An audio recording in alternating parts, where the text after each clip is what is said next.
বৃষ্টি করে মনের ইচ্ছা আবেগে আবু বকর সিদ্দিকের বাড়িতে দাওয়াত করলাম। ইয়া রাসূলুল্লাহ হে ইয়া হাবিবাল্লাহ, হুজুর আপনি আসবেন, মেহমানদারি করব। দুঃখের বিষয় হলো কি জানেন, মাছটা এখনো পর্যন্ত সিদ্ধ হয় না, মাছটা এখনো পর্যন্ত রান্না হয় না।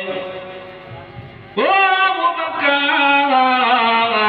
কখন রান্না চাপিয়েছিলে বাবা? আবু বকর, ইয়া রাসূলুল্লাহ সময় মতো চাপিয়েছিলাম, সময় মতো হয়ে যাওয়ার কথা, কিন্তু এখনো হলো না। আমার রাসূল পাক ওমর ফারুককে পাঠালেন, ওমরে ফারুক যাও যাও আবু বকরের উনানে যাও, সেখানে দেখো।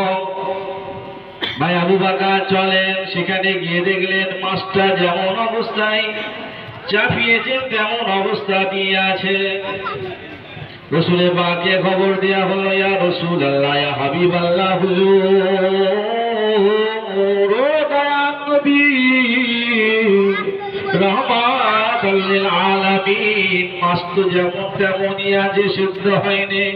নবী পাক সেখানে গিয়ে বললেন, দেখি চলো। গিয়ে দেখলেন মাছ ওই উনান থেকে হারিয়ে থেকে রাসূলুল্লাহ সঙ্গে কথা বলে, ইয়া রাসূলুল্লাহ ইয়া হাবিবাল্লাহ, হুজুর বিয়াদবি মাফ করবেন আবু বকর, আজ নয় আজ নয়, যদি এইভাবে সারা জীবন আমাকে জ্বালিয়ে দেন, উনানে রেখে দিয়ে জ্বালন দেন, এইভাবে যদি আমার